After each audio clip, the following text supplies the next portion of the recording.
আর মনে রাখবেন প্রিয় ভাইয়েরা, দুনিয়ার জীবনে আমরা যাদেরকে নিয়ে বসবাস করি আর কি, প্রকৃত অর্থে তারা আমাদের আপন নন। আমাদের প্রকৃত আপন সত্তা হচ্ছেন আল্লাহ রাব্বুল আলামিন। আল্লাহর চেয়ে আপন আপনার কেউ নেই পৃথিবীতে। তো সেই আল্লাহকে আপন করে নেন, আপনি বুদ্ধিমান। আল্লাহকে বাদ দিয়ে অন্য সব কিছুকে আপন করে নেবেন, আপনার মৌতের পরে আপনাকে এরা ভুলে যাবে। আপনার মৃত্যুর পরে এরা আপনাকে খুব বেশি দিন মনে রাখবে বলে মনে হয় না, রাখলেও বছরে বছরে একদিন। কিন্তু আল্লাহ রাব্বুল আলামিন একটা মুহূর্ত আপনাকে ভুলে থাকবেন না। একটা হাদিস মনে পড়লো যে আল্লাহ পাকের কাছে 100টা রহমত আছে, মানে 100 ভাগ রহমত আছে, দয়া আছে, ভালোবাসা আছে। তার মধ্যে 1 ভাগ তিনি সৃষ্টি জগতের মধ্যে দিয়েছেন। ওই যে গাভী তার বাচ্চাকে চেটে পরিষ্কার করে না, কুকুর তার বাচ্চাকে দুধ খাওয়ায় না, ওই 1 ভাগ রহমতের জন্য, 1 ভাগ দয়ার কারণে। বাকি 99 ভাগ রহমত আল্লাহ পাক তার নিজের কাছে রেখেছেন, যেটা দিয়ে তিনি কিয়ামতের মাঠে বান্দার প্রতি রহম করবেন। আমরা আল্লাহর রহমত পাবো ইনশাল্লাহ। প্রয়োজন হচ্ছে তওবা করে ফিরে আসা। পাপ হবেই ভাই, জীবনে চলতে গেলে পাপ হবেই, উঠতে বসতে চলতে ফিরতে পাপ হতেই থাকবে, কিন্তু তওবাও হতে থাকবে ইনশাল্লাহ। যত পাপ তত তওবা, যত পাপ তত তওবা। আপনি ঠান্ডা মাথায় এভাবে একটা কাগজ নিয়ে বসেন বাসায়, কাগজ নিয়ে বসে আপনি হিসেব করেন যে মনে করেন, অঙ্ক করেন, মনে করেন আপনার হায়াত 60 বছর, কথার কথা চলে গেছে 30 বছর, বাকি আছে কত বছর? 30 বছর। শেষের 5 বছর মাইনাস করেন। এই 5 বছর আপনি চাইলেও মনের মতো আমল করতে পারবেন না, ঠিক আছে? শরীরে শক্তি থাকবে না, আপনার রোগ ব্যাধি থাকবে, ডায়াবেটিস, ক্যান্সার, হার্ট স্ট্রোক ইত্যাদি। নাউজুবিল্লাহ, আল্লাহ পাক হেফাজত করুন। থাকতে পারে, সম্ভাবনা কি বেশি না? 25 আছে আপনার কাছে, 25কে আপনি মাস দিয়ে গুণ করেন, দিন দিয়ে গুণ করেন, দিনের হিসাব পাবেন, পাবেন না? এখানে দাঁড়িয়ে হিসাব করেন আগের জীবনে কোন বছর থেকে আপনার নামাজ ফরজ হয়েছিল, কত বছরের নামাজ আপনি পড়েন নাই, কত বছরের রোজা আপনি রাখেননি, কত জাকাত ফরজ ছিল দেন নাই, ঠিক আছে? পাপের যেগুলো পাপ মনে পড়ছে লিখেন। আমি অমুকের সাথে জেনা করেছি, আমি অমুক দিন অমুক অমুক জায়গায় মদ খেয়েছি, আমি অমুককে হত্যা করেছি, আমি অমুককে পিটিয়েছি, আমি কিশোর গ্যাংয়ে ছিলাম, আমি ক্যাসিনোতে গিয়েছি, আমি এটা করেছি, এটা করেছি, লিস্ট করেন। প্রত্যেকটা পাপ দেখবেন, এক একটা পাপের জন্য আপনি আল্লাহর কাছে আলাদা আলাদা করে আল্লাহর কাছে দোয়ায় বলবেন, আল্লাহ আমি ওই পাপ করেছিলাম, আল্লাহ আমাকে মাফ করে দাও, আমি ওই পাপ থেকে তওবা করছি আল্লাহ, আর জীবনে কখনো এই পাপ করবো না ইনশাআল্লাহ। এরকম করে তওবা করেন, তওবাটাকে ফিল করতে পারবেন। খালি মুখে যদি বলেন আস্তাগফিরুল্লাহ ওয়া আতুবু ইলাইহি, ফিল করতে পারবেন না। আপনি লিখেন, বুঝবেন যে আপনি কি কি কি করেছেন জীবনে। করা যাবে না এটা, যেগুলো মনে পড়ছে করা যাবে কিন্তু। এরপরে অজু করবেন, করে সুন্দর করে 2 রাকাত সালাত পড়বেন, পরে চোখের পানি ছেড়ে আল্লাহর কাছে কান্নাকাটি করবেন যে আল্লাহ এই কাজ আমি করেছিলাম, আমি প্রত্যেকটা কাজ আমি আল্লাহ স্বীকার করছি যে আমি এগুলো ভুল করেছি। আল্লাহ তুমি আমাকে যত নেয়ামত দিয়েছো সব নেয়ামত স্বীকার করছি আল্লাহ। আমি যত পাপ করেছি, তোমার অবাধ্য হয়েছে, সব স্বীকার করছি আল্লাহ, তুমি আমার পাপগুলোকে মাফ করে দাও। এক মুহূর্তের মধ্যে আল্লাহ পাক মাফ করে দেবে ইনশাআল্লাহ তাআলা। শুধু তাই না, আল্লাহ পাক বলেছেন যে আল্লাহ পাক এই সমস্ত গুনাহগুলোকে নেকি দিয়ে পরিবর্তন করে দেবেন ইনশাআল্লাহ। ইল্লা মান তাবা ওয়া আমানা ওয়া আমিলা আমালান সালিহান, আছে না একটা সূরা ফুরকানে, ইল্লা মান তাবা ওয়া আমানা ওয়া আমিলা আমালান সালিহান। তারা নয় যারা তওবা করেছে এবং ঈমান এনেছে এবং বেশি বেশি সৎ আমল করেছে। উলাইকা ইউবাদদিলুল্লাহু সাইয়্যাতিহিম হাসানাত, এরাই তারা যাদের সমস্ত গুনাহকে আল্লাহ পাক নেকি দিয়ে পরিবর্তন করবেন। শয়তান ধোঁকা দিবে আপনাকে, শয়তান বোঝাবে এত তাড়াতাড়ি কেন, এখনো সময় পড়ে আছে, পরে তওবা করো, এত দ্রুত দিনের পথে আসতে হবে কেন, অনেক সময় পড়ে আছে, আগে পড়াশোনা শেষ করো, এসএসসি শেষ হোক, ইন্টার শেষ হোক, অনার্স শেষ হোক, মাস্টার্স শেষ হোক, একটা চাকরি আগে পাও, বিয়ে শাদী হোক, পরিবার হোক, শেষ বয়সে গিয়ে একটা হজ করে আলহাজ টাইটেল নিয়ে নেবো, ব্যাস হয়ে গেল।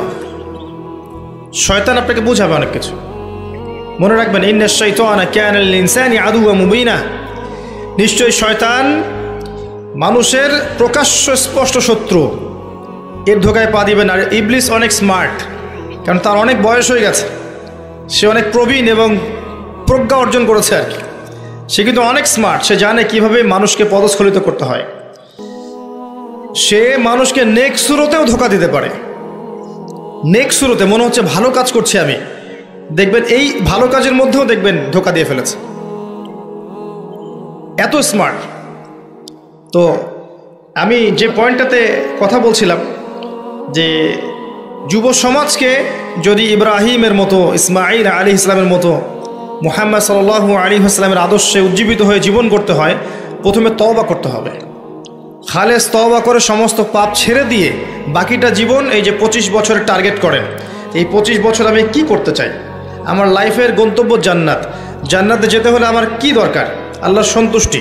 আমি একটা জীবন পেয়েছি, এই 25 বছরের পর আমি আর থাকবো না পৃথিবীতে, এই সময়টুকুতে আমি কি করতে পারি নিজের জন্যে, নিজের পরিবারের জন্যে, আমার পরবর্তী প্রজন্মের জন্যে, ঠিক আছে, আমার উম্মার জন্যে, দেশের জন্যে বা রাষ্ট্রের জন্যে আমি কি করতে পারি, প্ল্যান করতে হবে। আমি কি পড়বো, এখন কোন কোন বই পড়বো, কোন কোন সাবজেক্ট পড়বো, পড়াশোনা করতে হলে আমাকে কার কার কাছে যেতে হবে লিখে ফেলেন। পড়াশোনার পরে আমি কিভাবে আমল করব, দিন রাত কেমন করে গোছাবো, 24 ঘন্টা রুটিন করে ফেলেন। তারপরে আপনার রিজিকের দরকার, আমি কি রিজিক চাচ্ছি, হালাল না হারাম, আমি হালাল যাচ্ছি।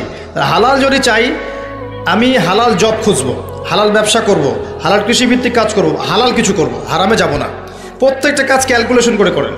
বিয়ে করব, এরপরে আমি কাকে বিয়ে করব, এই জিন্স এবং টি শার্ট পরা মেয়েকে নাকি একটা পর্দাশীল মুত্তাকি মেয়েকে? যে মুত্তাকি মেয়েকে ঠিক চিহ্ন দিলেন, এবার আসেন মুত্তাকি মেয়ে খুঁজতে হবে।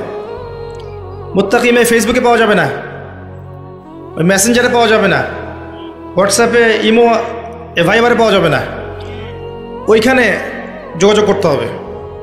উপরে যোগাযোগ করে বলতে হবে, রব্বানা বলেন, হাবলানা মিন আজওয়াজিনা ওয়া যুররিয়াতিনা কুররাতা আয়ুন ওয়াজআলনা লিল মুত্তাকিনা ইমামা। সূরা ফুরকান শেষের দিকে আছে। এই দোয়া করতে থাকেন আল্লাহর কাছে, আল্লাহ পাক মিলাই দেবেন ইনশাআল্লাহ আযজা ওয়া জাল। ভুলেও ওই জিন্স এবং গেঞ্জি সংস্কৃতির মেয়েকে ঘরে তুলেন না, এই আপনার পরিবারটা জাহান্নামের টুকরা হয়ে যাবে। এই কাজ ভুলেও করতে যায় না। আর এটাও মনে রাখেন যে সব বোরখা মানেই মুত্তাকি পরহেজগার মেয়ে নয়, সব বোরখার পিছনেই দিনদার মেয়ে থাকে না, এটাও মাথা রাখবেন। ওইখানে কানেকশন করেন, ইনশাআল্লাহ আল্লাহ পাক ব্যবস্থা করে দিবেন ইনশাআল্লাহ। রিজিক কে দেয় ভাই? আসমান জমিন সৃষ্টির 50,000 বছর আগে, কত হাজার? 50,000 বছর আগে আল্লাহ পাক তাকদির লিখে ফেলেছেন। লেখা হয়ে গেছে আপনার কার সাথে বিয়ে হবে, আপনার কয়টা বাচ্চা হবে, আপনি কত বছর থাকবেন পৃথিবীতে, কিভাবে মারা যাবেন, কোন দিন মারা যাবেন, এবং মৌতের পর আপনার কি হবে।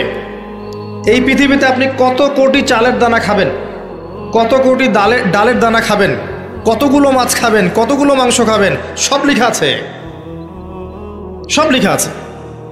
আল্লাহ পাকের এই পুরো সিস্টেমের মধ্যে আমরা, এর বাইরে যাওয়ার কোনো ক্ষমতা নেই। মানুষ তো আল্লাহকে চিনে না, মানুষ আল্লাহকে চিনে না বলেই আল্লাহর অবাধ্য হয়।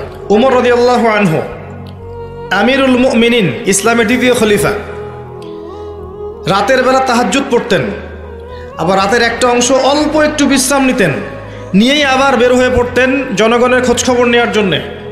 দেখছেন যে এক মা চুলার উপরে হাঁড়ি বসিয়ে রেখেছে, হাঁড়িতে কিছু নাই, বাচ্চাটা কাঁদছে। গল্পটা জানেন না?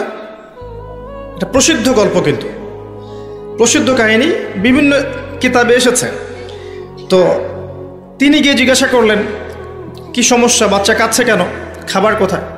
তো এই মহিলা বলছে, ওয়াল্লাহি হাযা বাইনি ওয়া বাইনা ওমর, আল্লাহর কসম করে বলছি এই অবস্থাটা আমার ওমরের আর আল্লাহর মাঝখানের ব্যাপার। মানে এ অভিযোগ করছে আল্লাহর কাছে ওমর সম্পর্কে রাদিয়াল্লাহু আনহু। সে তো চিনতে পারেনি যে এই ব্যক্তি ওমর রাদিয়াল্লাহু আনহু। কথা বুঝতে পারছেন? আচ্ছা, এবার ওমর রাদিয়াল্লাহু আনহু একটু ভয় পেয়ে গেলেন, মানে বিচলিত হয়ে পড়লেন যে আমার ব্যাপারে আল্লাহর কাছে দাবি রাখলে তো সমস্যা না। তিনি এমন মানুষ ছিলেন যিনি বলেছিলেন যে ইরাকের ফোরাত নদীর কিনারায় যদি কোনো ছাগলের বাচ্চা না খেয়ে মারা যায়, আমি ভয় পাই যে আল্লাহ পাক সেজন্য আমাকে জবাবদিহি করতে পারেন। এমন ছিলেন তিনি আমিরুল মুমিনিন, খেজুর পাতার মসজিদে বসে অর্ধবিশ্ব শাসন করেছেন, অর্ধবিশ্ব, এবং মাটিতে ঘুমাচ্ছেন। তার ব্যাপারে একটা প্রসিদ্ধ কথা আছে, হাকামতা আদালতা আমিনতা ফানিমতা। হে ওমর, তুমি বিচার কার্য পরিচালনা করেছো, ন্যায় বিচার করেছো, নিরাপত্তা দিয়েছো, এরপর ঘুমিয়েছো। তারপর তিনি কি করলেন? বললেন, ইয়া আমাত আল্লাহ, হে আল্লাহর বান্দি, একটু অপেক্ষা করো, আমি আসছি। তিনি চলে গেলেন মদিনায়, গিয়ে ওই যে রিলিফ দেয় না, রিলিফ ত্রাণ রাষ্ট্রীয় কোষাগার থেকে, সেখান থেকে একটা বড় বস্তা খাদ্য, জব বা গম এই টাইপের নিজের কাঁধে ওঠালেন। নিজের কাঁধে, অ্যাসিস্ট্যান্টের কাঁধে নয়, নিজের কাঁধে, গাড়িতে করেও নয়, পায়ে হেঁটে কাঁধের মধ্যে এই বস্তাটা নিয়ে তিনি হেঁটে হেঁটে যাচ্ছেন ওই মহিলার বাসা পর্যন্ত। তার পাশে একজন সাহাবী ছিলেন, তার নাম ছিল আসলাম রাদিয়াল্লাহু আনহু। ইনি বলছেন যে, ইয়া আমিরুল মুমিনিন আনা আহমিলু, হে আমিরুল মুমিনিন, আমাকে দেন, আমি বহন করছি। তখন উমর রাদিয়াল্লাহু আনহু বলছেন, হাল আনতা তাহমিলু উযরি ইয়াউমাল কিয়ামাহ, তুমি কি কিয়ামতের দিন আমার পাপ বহন করবে? তুমি কি কিয়ামতের দিন আমার পাপ বহন করবে, আমার বোঝা বহন করবে? আজকে এটা চাচ্ছ তুমি আমার কাছে? নিজে কাঁধে করে নিয়ে গিয়ে ওই মহিলাকে দিলেন, নিজের হাতে রান্না করে বাচ্চাগুলোকে খাওয়ালেন, এরপরে গিয়ে আল্লাহর কাছে কেঁদে কেটে দোয়া করলেন, আল্লাহ, তুমি আমাকে যে দায়িত্ব দিয়েছ, আমি হয়তো এই দায়িত্ব পালন করতে পারছি না, তুমি আমাকে ক্ষমা করে দাও। আমি কিভাবে আপনাকে বুঝাবো যে এগুলো হচ্ছে ইসলাম? ইসলামের এই সৌন্দর্যগুলো দেখে হাজার হাজার অমুসলিম ইসলাম কবুল করেছে। ইসলাম তরোয়ারির জোরে ছড়ানো হয়নি, মানুষকে জোর করে, বোমাবাজি করে, সন্ত্রাসবাদ ছড়িয়ে এভাবে ইসলামের প্রচার হয়নি, কখনো হবেও না ইনশাল্লাহ। ইসলাম এভাবে সৌন্দর্য দিয়ে প্রতিষ্ঠিত হয়েছে, ন্যায় বিচার দিয়ে, আদালত আমানত দিয়ে, মুসলিমদের তাকওয়া পরহেজগারিতার চরিত্র দিয়ে। এখন এই যুব সমাজের চারিত্রিক এই অধঃপতনের দিকে তাকান, এরা কি আসলে সেই উম্মার সদস্য? আদৌ কি আমরা উমর রাদিয়াল্লাহু আনহুর উত্তরসূরি, আবু বকর, ওসমান, আলীর উত্তরসূরি, খালিদ বিন ওয়ালিদ, তারেক বিন জিয়াদ, জায়েদ ইবনে হারেসা, জাফর ইবনে আবি তালেব, আব্দুল্লাহ বিন রওয়াহা, তাদের অনুসারী, বদর এবং উহুদের সাহাবীদের মতো আমরা? আমাদের উচিত নিজের চেহারা আগে আয়নায় দেখা, কারণ প্রত্যেকটা নফসকে মৌতের স্বাদ গ্রহণ করতে হবে। ফাইন্নামা তুওয়াফাউনা উজুরাকুম ইয়াউমাল কিয়ামা, এরপর কিয়ামতের মাঠে তোমাদেরকে পূর্ণ প্রতিদান দেয়া হবে। ফামান যুহজিহা আনিন নার ওয়া উদখিলাল জান্নাতা ফাকাদ ফাজ, ওই দিন যাকে জাহান্নাম থেকে বাঁচানো হবে এবং জান্নাতে প্রবেশ করানো হবে, একমাত্র সে ব্যক্তি সফল, আর কেউ সফল নয়। তাই আমি যুব সমাজকে আমার হৃদয়ের অন্তঃস্থল থেকে অনুরোধ করব, এই যে সময় নষ্ট করা, অহেতুক পড়াশোনায় ফাঁকি দেওয়া, আপনার ইসলামের বেসিক জিনিসগুলো না শেখা, কোরআন হাদিস না পড়া, রোজা না রাখা, নামাজ না পড়া, কোরআন তেলাওয়াত না করা, আল্লাহর জিকির আজগার না করা, সারাটা দিন এই যে ফেসবুকিং, ইউটিউবিং, আপনার পাবজি, আপনার টিকটক, এই যে আপনার আর কি আছে, এই যে পর্নোগ্রাফি, আপনার অশ্লীল সাইটগুলোকে ভিজিট করা, মেয়েদের সাথে চ্যাটিং করা, গার্লফ্রেন্ডের সাথে ডেটিংয়ে যাওয়া, জিনা করা, মাদকদ্রব্য সেবন করা, এই যে পশ্চিমাদের নোংরা সংস্কৃতিতে অভ্যস্ত হয়ে গেছেন, আল্লাহর ওয়াস্তে এখান থেকে তওবা করে ফিরে আসেন। ফিরে আসেন, আপনার জন্য দুইটা সুসংবাদ। একটা হচ্ছে, নবী সাল্লাল্লাহু আলাইহি ওয়াসাল্লাম বলেছেন, কিয়ামতের মাঠে আল্লাহ পাক 7 শ্রেণীর মানুষকে আল্লাহর আরশের ছায়ায় ছায়া দিবেন, যেদিন ওই ছায়া ছাড়া অন্য কোনো ছায়া থাকবে না। তার মধ্যে এক শ্রেণী হচ্ছে যে যুবক সমাজ বা যুবক শ্রেণী, যুবতীও পর্বের মধ্যে, যারা তাদের যৌবনকালটাকে আল্লাহর রাস্তায় বিলিয়ে দিয়েছে। মনে রাখবেন, বার্ধক্যে গেলে মৌতের ফিকির সবার হয়, বার্ধক্যে গেলে সবারই মৌতের ফিকির হয়, কিন্তু ওই বার্ধক্যে গেলে এখনকার গোল্ডেন টাইমটা কখনো ফিরে আসবে না, কোশ্চিনকালেও আপনি এই সময়টা ফিরে পাবেন না। আরেকটা হচ্ছে যে আল্লাহ পাক সেই যুবককে দেখে বিস্মিত বোধ করেন, যেই যুবক তার প্রবৃত্তির চাহিদাকে দমন করেছে এবং যৌবনকালটাকে আল্লাহর পথে দিয়ে দিয়েছে। যুবক বয়সের ইবাদতের এত মূল্য আল্লাহর কাছে, এত মূল্য যে এই সময়টাতে মানুষ যা ইচ্ছা তাই করতে পারত। কিন্তু যুবক শ্রেণী আল্লাহকে ভয় করে, তার রাসূলকে ভালোবেসে, রাসূলের সুন্নাহগুলোর উপর আমল করলে, নামাজ পড়লে, রোজা রাখলে, তাহাজ্জুদ পড়লে, জিকির করলে, সৎ কাজের আদেশ করলে, অসৎ কাজে নিষেধ করলে, জ্ঞান অর্জন করলে, তিলাওয়াত করলে, এক কথায় ন্যায়ের পথে থাকলে আল্লাহ পাক অফুরন্ত নেকি পুরস্কার দিবেন ইনশাআল্লাহ তাআলা।